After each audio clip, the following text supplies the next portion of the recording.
أعوذ بالله من الشيطان الرجيم بسم الله الرحمن الرحيم والسماء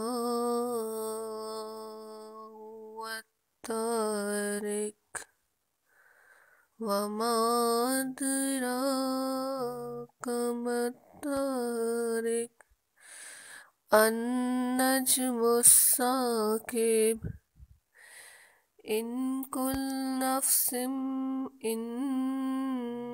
كل نفس لما عليها حافظ فلينظر الإنسان مما خلق من ماء دافق يخرج من بين الصلب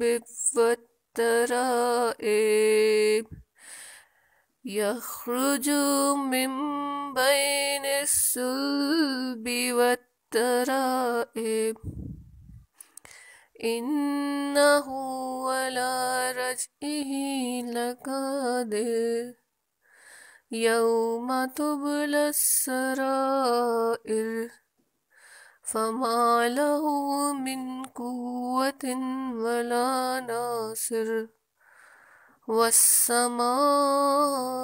ذات الرجع والأرض ذات الصدع إنه لقول فصل وما هو بالهزل إنهم يكيدون كيدا وأكيد كيدا فمهل الكافرين أمهلهم رويدا۔ السلام علیکم۔ سورۃ طارق کی تلاوت اللہ پاک قبول و منظور فرمائے۔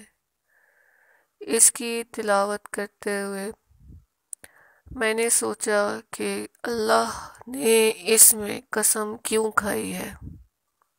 قسمیں تو رب باری تعالیٰ نے جا بجا قرآن پاک میں کھائی ہیں، تو جب ہم کسی چیز کی قسم کھاتے ہیں تو اس چیز میں کچھ نہ کچھ خاصیت یا کوئی نہ کوئی نشانی ایسی ہوتی ہے، اور وہ نشانی ہی ہمیں رب تک پہنچاتی ہے، اور رب ہمیں کہتا ہے کہ جب تم نشانیوں سے ملاتے جاؤ گے تو سمجھو کہ میری طرف آتے جاؤ گے۔ اللہ پاک ہم سب کو قرآن مجید پڑھنے، تدبر کرنے، تفکر کرنے کی صلاحیت دے، کیونکہ قرآن کریم لفظوں کا مجموعہ نہیں ہے۔ قرآن کریم ایک روح ہے۔ جس طرح ہم جسم ہے، ہمارے اصل جو سوچ کا مرکز، محور جو ہمیں چلا رہی ہے، وہ ہماری روح ہے۔ اسی طرح ان لفظوں کے پیچھے روح محسوس کرنی ہو تو اپنی دل اور روح سے کلام پاک کو پڑھا جائے تو محسوس ہوتا ہے۔ تو جب میں نے سورۃ طارق پر غور کیا تو مجھے اس کے میننگ کا نہیں پتہ تھا۔ عربی لغت کا لفظ ہے، اور جب میں نے اس پر تحقیق کی تو مجھے یہ سمجھ لگی کہ طارق کا مین ہے ایسا ستارہ جو رات کی یعنی کہ سحر کے وقت سے شروع ہو، چمکتا ہوا دن کی سفیدی میں بھی نظر آئے، دن کے اجالے میں بھی نظر آئے۔ تو میرے دل نے کہا یہ چمکتا ہوا تارا تو حضور پاک صلی اللہ علیہ وآلہ وسلم ہے۔ تو اس کے ساتھ ساتھ پھر مجھ پر کچھ اور بھی تفکرات کے نتیجے میں کچھ اور مزید انکشافات ہوئے، اور یہ انکشافات ہی ہماری زندگی بناتے بھی ہیں، زندگی سنوارتے بھی ہیں، زندگی کا سلیقہ اور کرینہ بھی دیتے ہیں۔ جب غار حرا میں فرشتہ یعنی کہ حضرت جبرائیل الامین وحی لے کر آئے تو رسول پاک صلی اللہ علیہ وآلہ وسلم اس سے قبل غار ہرا میں تفکر کے لیے بیٹھا کرتے تھے کہ اپنی یکسوئی، اپنا سارا دھیان رب باری تعالیٰ کی طرف رکھتے ہیں۔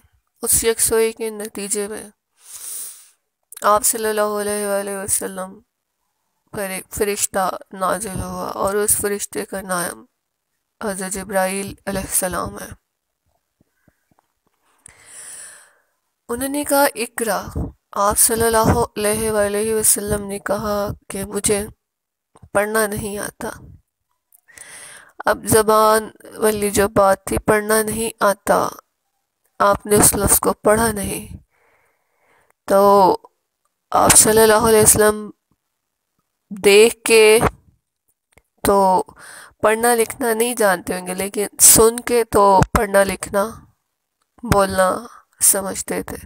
تو یہ ایک تمثیلی سی گفتگو ہے، تو پھر سینے سے سینہ ملایا، جب سینے سے سینہ، روح سے روح ملی تو روشنی ملی، اور پھر آپ صلی اللہ علیہ وآلہ وسلم پر علم کے وہ دروازے جو پہلے سے ہی کھلے تھے وسیع ہو گئے۔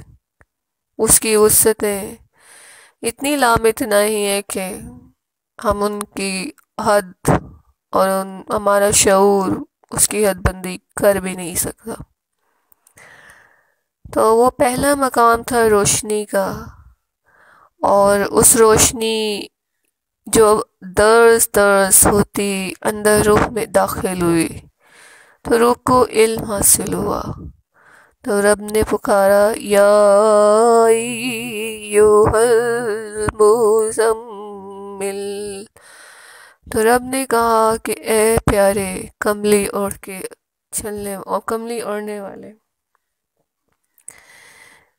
ایک استعارہ ہے کہ اب جب آپ ڈر کے خشیت کے مارے چادر لپیٹے بیٹھے تھے، تو اس روح کی کیفیت کا بیان ممکن نہیں ہوتا، ممکن تو ہو ہی نہیں سکتا، لیکن جو جس پہ یہ وارد ہو جائے وہ اس چیز کو محسوس کر سکتا ہے کہ روشنی سی کیا ہے، خوشبو کہاں سے آئی، یہ روشنی سی کیا ہے، خوشبو کہاں سے آئی، شاید میں چلتے چلتے روضے تک آ گیا ہوں۔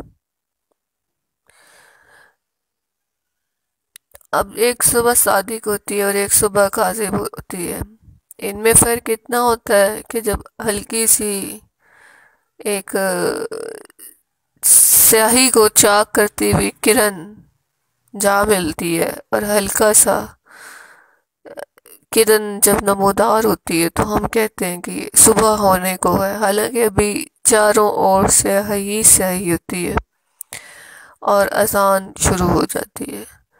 ایک وہ وقت ہوتا ہے کہ جب مکمل سیاہی چھٹ جاتی ہے، تو جب وہ سیاہی یعنی روح کی کالا رنگ حجابات جب سارے ہٹ جائیں، صبح ہو جائے، تو اس صبح کو اس طرح قرآن پاک میں رب پاک نے فرمایا یا ایھا المدثر قم فانذر وربک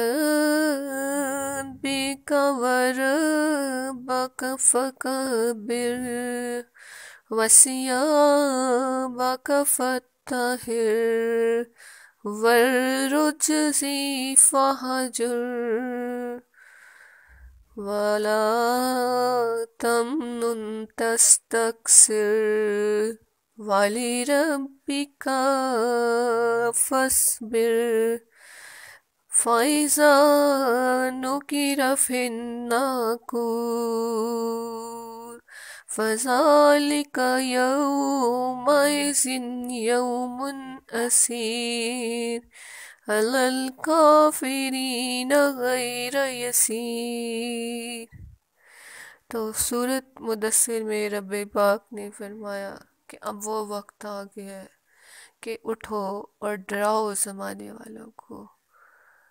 اب حجابات ہٹ گئے ہیں، اور حجابات جب ہٹ گئے تو رب پاک نے فرمایا یا ایھا المدثر، اور کپڑے صاف رکھو۔ کپڑے روح یعنی روح، دل، نیت، سب کچھ، تاکہ دل کے اندر کوئی برائی نہ آئے۔ ظاہری پاکی بھی ہے، باطنی پاکی کا بھی کہا، حالانکہ حضور پاک صلی اللہ علیہ وآلہ وسلم اخلاق کے بلند درجے پر فائز ہیں۔ اس اخلاق کے بلند درجے کی قسم رب پاک نے قرآن پاک میں اس طرح کھائی ہے، نون والقلم وما یسطرون ما انت بنعمت ربک بمجنون وَإِنَّ لَكَ لَأَجْرٍ غَيْرَ مَمْنُونٍ وَإِنَّكَ لَعَلَىٰ خُلُقٍ عَظِيمٍ۔ اور اخلاق کے بلند بہت ہی، یعنی آپ صلی اللہ علیہ وآلہ وسلم کے اخلاق بہت عالی ہیں۔ اس کے باوجود رب باری تعالیٰ نے فرمایا کہ اپنے کپڑے صاف رکھو۔ یہ ایک قسم کی تاکید تھی، حالانکہ آپ صلی اللہ علیہ وآلہ وسلم کو اتنے بلند اخلاق کی حامل ہستی کو اس کی ضرورت نہیں تھی، لیکن ہم جو ان کے فالوورز ہیں ہمیں تو اس کی شدید ضرورت ہے، کیونکہ آپ صلی اللہ علیہ وآلہ وسلم کو دیکھ کے ہم نے اپنے آپ کو سنوارنا ہے۔ تو ان کو جو تاکید کی جا رہی ہے وہ دراصل ہمیں کی جا رہی ہے، اور ہم نے سنورنا ہے، ہم نے اپنے کپڑے بھی صاف رکھنے ہیں۔ پھر جب آپ ایک ہوتے ہے کہ وہی تارا، اس تارے کی قسم کھائے کہ سورج جب نکلتا ہے، سورج رات کے وقت بھی موجود ہے، سورج دن کے وقت بھی موجود ہے، اس سورج کی وجہ سے، روشنی کی وجہ سے دن ہوتا ہے۔ جب حجاب آ جائے، حالانکہ سورج موجود ہے، لیکن جب حجاب آتا ہے تو رات ہو جاتی ہے۔ یہ بس ایک حجاب کا کمال ہے۔ تو ہمارے بھی جب نفس کے آگے حجاب آ جائے تو ہمارا بھی سورج چھپ جاتا ہے، اور جب نفس کا پردہ ہٹ جائے تو ہمارے سامنے بھی سب کچھ کھل جاتا ہے۔ تو ہمیں ہماری جو روح کی سیاحی ہے، حجاب ہے، جو روح کی صبح ہے، اس کو اس طرح سے تشبیہ دی جاتی ہے، ورنہ رات کو کسی اور استعارے میں بھی لیا جاتا ہے۔ رات کا استعارہ وصل کے طور پر بھی یوز ہوتا ہے، لیکن یہاں پر اس استعارے کا مفہوم اور معنی یہ ہے۔ اور اس کی قسم اور اس بات کا ذکر اللہ پاک نے جب بالکل سورج سوا نیزے پر آ جاتا ہے، 10 بجے 9 بجے کا ٹائم ہوتا ہے اور دھوپ کی شدت ہوتی ہے، تو اس کو اللہ پاک نے کس صورت میں بیان فرمایا ہے؟ سورۃ طٰہٰ میں، یعنی طٰہٰ، اور یہ آیت نمبر 16 ہے۔ میں تو تمہارا پروردگار ہوں، تم اپنی جوتیاں اتار دو اور تم پاک میدان طوا میں ہو۔ تو اس پاک میدان، وہ میدان جو روح کا، جس پر سفیدی ہی سفیدی ہے، اتنی سفیدی ہے کہ اپنے سوا کچھ نظر نہ آئے، اور وہ جوتیاں، یعنی کہ وہ چیز، جوتی سے مراد سب پستی کیا ہے؟ ہمارا نفس ہے، خواہش ہے۔ تو اپنی خواہشات کو، نفس کو دور رکھو، یعنی کہ اب میں تجھ میں نبوت سے سرفراز کرنے لگا ہوں۔ تو آپ صلی اللہ علیہ وآلہ وسلم کو